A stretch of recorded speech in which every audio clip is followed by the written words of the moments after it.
Can you believe that 45% of Americans still don't own any stock? But the Fed knows how to make change out of it. Just pull up on the table some stimulus checks and everyone will set up its account on Robinhood. And such a horrible act has brought to the market lots of brainless speculators that were blindly following the herd instead of making their decisions independently. So how to make us to prevent such situations in the future? The key, in my opinion, is knowledge. You have to bear in mind that bulls on the market make money, bears on the market make money, but pigs on the market always get slaughtered. Today about the newest and most important news out of market about the FOMC minutes and also lots of important stuff from crypto market and also among others how to not become a market pig. Let's begin.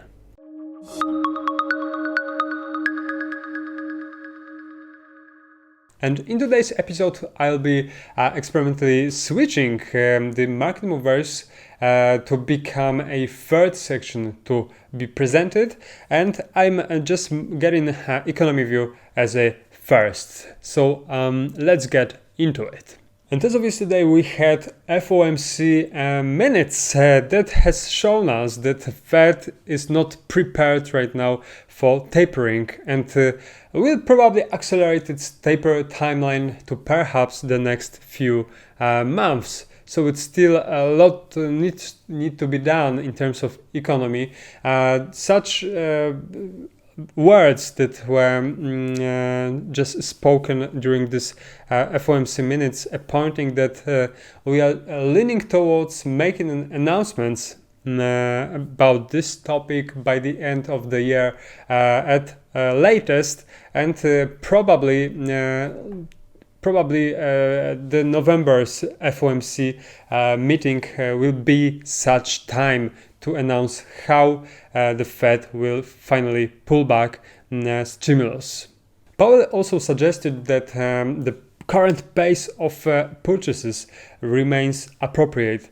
So until any specific upgrade to the economy will take place, we won't meet any specific change to its their purchasing pace. So we can find also that the labor market is expected to get to the positive trajectory. Otherwise, Powell will be enforced to message us that any further progress in terms of tapering won't happen as quickly as it's right now expected. He also have stated that labor market still has a ways to go while pandemic factors appear to be waiting on employment growth. So it's still very, very long time to be expected to this exactly sector to recover fully. So Powell is hopeful that the Fed can make good progress towards full employment over the next couple of years. So we can expect a long journey before tapering. Maybe it's expected to become a valid in terms of the end of this year. But such expectations of a Fed make us to think that it's rather 2022 or even 23 to happen for tapering.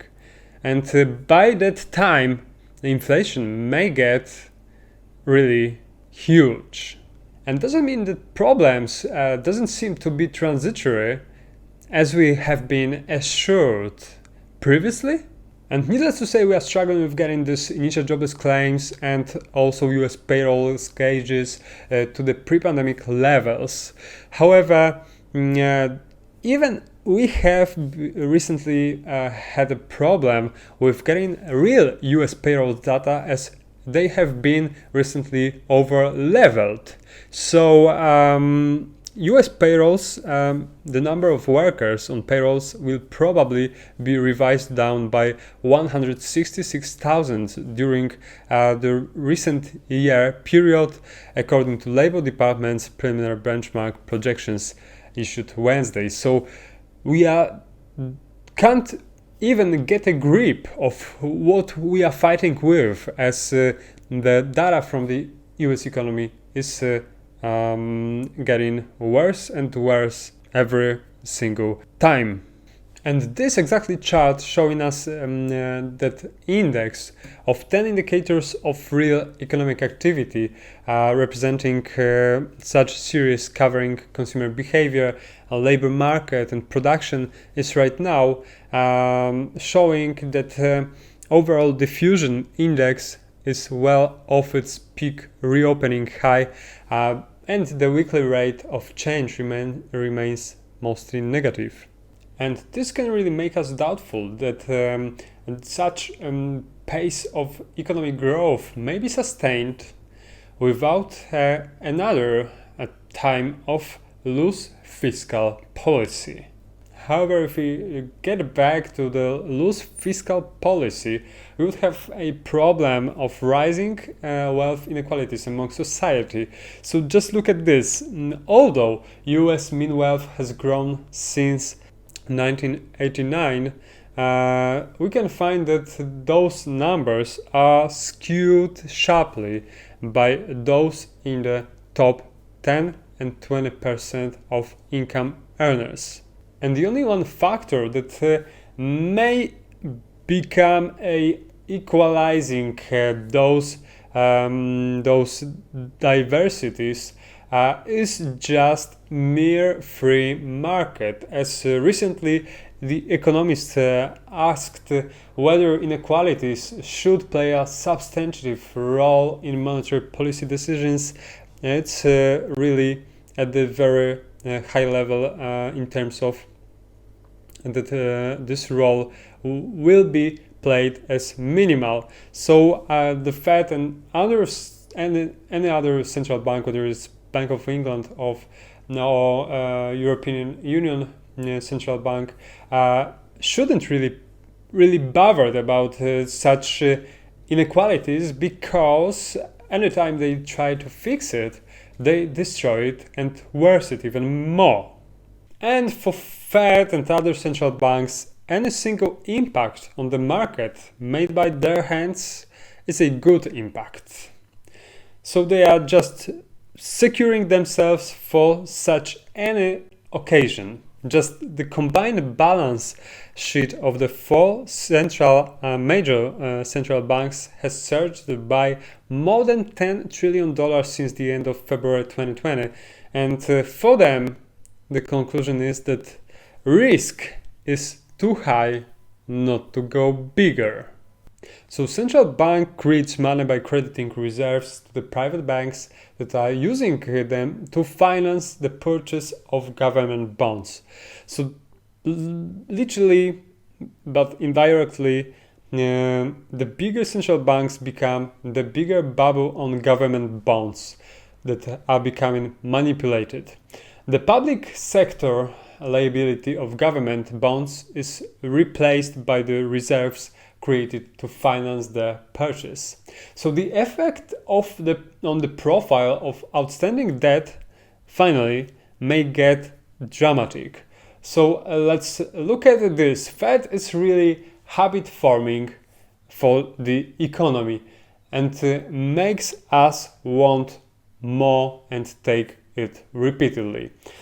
Fed will eventually would like to have their consequences to be time-barred and forgotten, but the difficulty is the economy won't let it up quickly, as central banks cannot take away the punch bowl and raise rates without undermining weak balance sheets and taking a wrecking ball to the economy.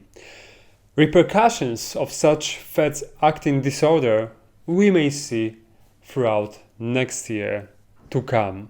And look exactly at this chart that is really absurd for us. investor sentiment on black, consumer confidence on blue. Bad news, we can find that any bad news of any economic activity is a good news to the market. Just look at this disparity. So because market is finding any bad news as a pretext for Fed to start and turning on printer, and that will be rolling again. This insanity may last even longer because markets don't believe what Fed is saying. And look exactly at this one, S&P 500 number of closing highs by year since 1950 to this year. So just because investors are running away from banks and running away from inflation, we can find that if this pace of new highs of S&P 500 will keep up, that would put 2021 on pace for 78 record closing highs, overtaking the record of 77 back in 1995. That's outstanding. So any of events won't make us stop anytime soon. There are some also concerns of investors that are expecting this market to make a drop. Just look at the junk bond bearishness of recent, and it's right now at the similar level as it was during first quarter of 2021, where we just have suffered such a slide. So put open interest in biggest high yield ETF escalates, and how will turn out for them, time will tell. And let's pull out crypto outlook block. And today let's make an update on when a Bitcoin is going, as we have just stuck around this 45k and 50k area, the psychologically important level. So as we can find on this chart, Bitcoin open interest follows price trend. As we may know, open interest may be a proxy for the amount of leverage in the market. So this exactly open interest shows us that the confidence of traders is increasing with its price movement. However, price is right now moving a bit faster, at a faster pace than open interest, that is implying a degree of doubt whether futures traders are trying to keep this rally sustained. So in a perfect scenario, we would have the same interest in the same pace of increase in terms of whether it's open interest and price. However, the swap between them is not really significant. Just look at here, BTC market cap to open interest ratio is right now flat still from the origin of this recent Bitcoin's move. So it's signalizing that it may get us even higher, and after this remaining in a place move, we could build another leg to the upside. However, looking at this macro picture of Bitcoin's price, we have now approached a environment of more than by far hawkish fiscal policy made by Fed, that is leading us to a such phenomenon that M2, that is an amount of money in the economy, is right now decreasing. And recently, this correlation between M2 and Bitcoin price has struck a real resemblance. Just look at this correlation to global money supply growth, which is right now decelerating quickly, and that may have implications on global markets and economies, and also Bitcoin, as it's one of the assets that is exactly impacted by such a factor. So will we find a chance to get through the roof and just make a new all-time high this year with this hawkish stance of federal's policy? That would be very difficult, if you ask me. But remember that nothing is prejudged yet, and even with this M2 decreased level, we may see something that will bring attention to Bitcoin once again. And it's an interesting chart of Arcane Research where we have depicted that Bitcoin trading infrastructure has never been bigger and stronger than it's right now. And just assuming that Bitcoin's market cap is right now at about 8% of the market cap of gold, we can find that we have great room to grow. So really, these companies are relying on Bitcoin's infrastructure and also investing in its upgrade. So that may be a catalyst for Bitcoin to get another boost and also surprise everyone to the upside in terms of its next price targets. And let's get right now to market mover section. And as of Wednesday, we had housing starts. So we can find that this rating has diminished by about 4.5%. So housing demand appears to have peaked, and I believe it's being held back by high prices of recent and also lack of inventory. Otherwise, we wouldn't have such slump, as demand is still on the high level. And as of Thursday, we had already initial jobless claims, and it turned out to be better than it was forecasted. So we are right now approaching more close to this pre-pandemic levels area, but it's still a lot need to be done, as also Fed reclaimed recently.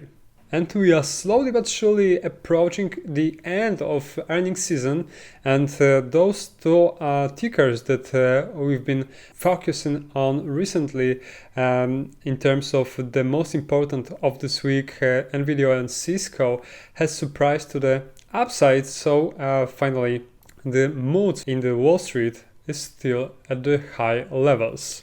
And for today's trade idea section, I have for you the trade desk. So let's look at first what is trade desk.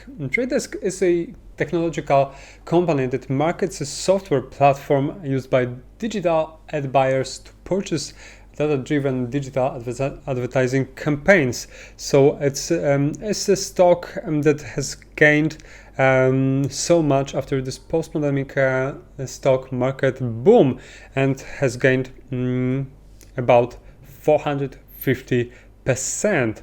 So it's so outstanding. Right now we can find that we are after this earnings season for Trader Desk, and it has proven a solid execution of a company, and it makes the company to continue to ride on this programmatic advertising tailwind. But in terms of the price, we are right now struggling with this $80 area, but we'll get back to this in a second. Just look at first at data earnings per share for next year at for the trade desk is at a very high level, nearly 20%. That is one of the biggest among industry. Also, earnings per share for next year that might be better, but it's a improvement in relation to the current situation. So let's look at cash to debt, and cash to debt has decreased. This gauge should be higher, but maybe something that is not as of concern right now. There are some gauges that pushing some concern about its future growth, EV to EBITDA at a very low level versus history. It's getting better mainly, so this trade desk is still lots need to be done in terms of its company to thrive in the future. But we are focusing strictly on the estimates of a price within a few days or weeks. So average target price for the analyst is to the upside, but let's look at this chart. We have broken out of this trend line that we were confirming throughout the recent time since May of 2021, and this trend line, this breakout of a trend line, has coincided with this quite important also a level of a price of 77 bucks that we have recently has found as a resistance and afterwards as a support. Right now we are just after after this earnings season broke out of this bearish sandwich, as I call it, where we have found there was a fierce battle between bulls and bears, finally won by bears, as we can find by this bearish candle.